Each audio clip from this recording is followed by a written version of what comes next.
పూర్తి వివరాలకు చదవండి రేపటి అక్షర శిల్పం దినపత్రికలో.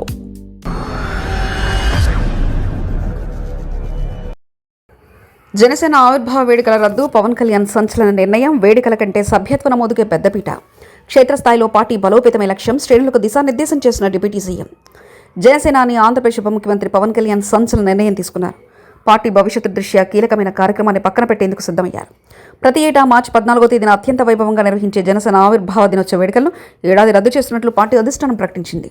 ఆడంబరాల కంటే పార్టీ పునాదులు పటిష్టం చేయడమే ముఖ్యమని పవన్ భావిస్తున్నారు. ఈ నిర్ణయం వెనుక ఉన్న అసలు ఉద్దేశాన్ని పార్టీ శ్రేణులకు వివరించారు. ప్రస్తుతం జనసేన పార్టీ రాష్ట్ర వ్యాప్తంగా చేపట్టిన సభ్యత్వ నమోదు కార్యక్రమం అత్యంత కీలక దశలో ఉంది. ఈ కార్యక్రమానికి వస్తున్న స్పందనను దృష్టిలో ఉంచుకొని వేడుకల వల్ల కార్యకర్తల దృష్టి మళ్లకుండా ఉండేందుకు పవన్ ఈ నిర్ణయం తీసుకున్నారు. మంగళవారంతో ముగియాల్సిన సభ్యత్వ నమోదు గడువును కూడా మరికొంతకాలం పొడిగించే ఆలోచనలో పార్టీ ఉన్నట్లు తెలుస్తుంది. ఇప్పటివరకు దాదాపు 8.70 లక్షల మంది సభ్యత్వాలు నమోదు చేసుకున్నారని పార్టీ వర్గాలు వెల్లడించాయి. ఈ సంఖ్యను గణనీయంగా పెంచి ప్రతి గ్రామంలోనూ జనసేన జెండా రెపరెపలాయలు చేయడమే లక్ష్యంగా పెట్టుకున్నారు. సాధారణంగా ఆవిర్భావ దినోత్సవం అంటే రాష్ట్రం నలుమూల నుంచి లక్షలాది మంది కార్యకర్తలు, నాయకులు తరలివస్తారు. దీనివల్ల వారం రోజుల పాటు పార్టీ యంత్రాంగం మొత్తం వేడుకల ఏర్పాట్లు నిమగ్నమవుతుంది.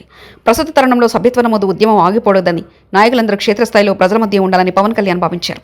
ఉత్సవాల కంటే ఉనికి చాటుకోవడమే ముఖ్యమనే సందేశాన్ని ఆయన నిర్ణయం ద్వారా తెలిపారు. 2014 మార్చి 14న ఈ ఆశయంతో మొదలైన జనసేన ప్రస్థానం 10 ఏళ్ల కాలంలో ఎన్నో ఒడిదుడుకులు ఎదుర్కొంది. ప్రస్తుత పవన్ కళ్యాణ్ రాష్ట్ర ఉప ముఖ్యమంత్రిగా కీలక బాధ్యతలు నిర్వహిస్తున్నారు. ఓవైపు ప్రభుత్వ పాలనలో చురుగ్గా ఉంటూనే మరోవైపు వచ్చే ఎన్నికల నాటికి పార్టీని తిరుగులేని శక్తిగా మార్చాలని ఆయన కృతనిశ్చయంతో ఉన్నారు. ప్రభుత్వంలో భాగస్వామిగా ఉన్నప్పటికీ పార్టీ కేడర్ను వ్యవస్థీకరించడంలో ఆయన తన పూర్తి శక్తిని కేంద్రీకరిస్తున్నారు.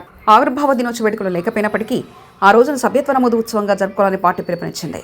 అన్ని స్థాయిల నాయకులు, జన సైనికులు తమ గ్రామాల్లో, వార్డుల్లో సభ్యత్వ నమోదును మరింత వేగవంతం చేయాలని ఆదేశించారు. జనసేన సిద్ధాంతాలను నమ్మి పార్టీలోకి వచ్చిన వారికి బీమా సౌకర్యంతో పాటు ఇతర ప్రయోజనాలు కల్పిస్తున్న నేపథ్యంలో దీన్ని ప్రజల్లోకి బలంగా తీసుకెళ్లాలని పవన్ కళ్యాణ్ సూచిస్తున్నారు. పవన్ కళ్యాణ్ తీసుకున్న ఈ సంచలన నిర్ణయం రాజకీయ వర్గాల్లో చర్చనీయాంశమైంది. స్వల్పకాలిక వేడుకల కంటే దీర్ఘకాలిక ప్రయోజనాలకి ఆయన మొగ్గు చూపుతున్నారని మరోసారి నిరూపితమైంది.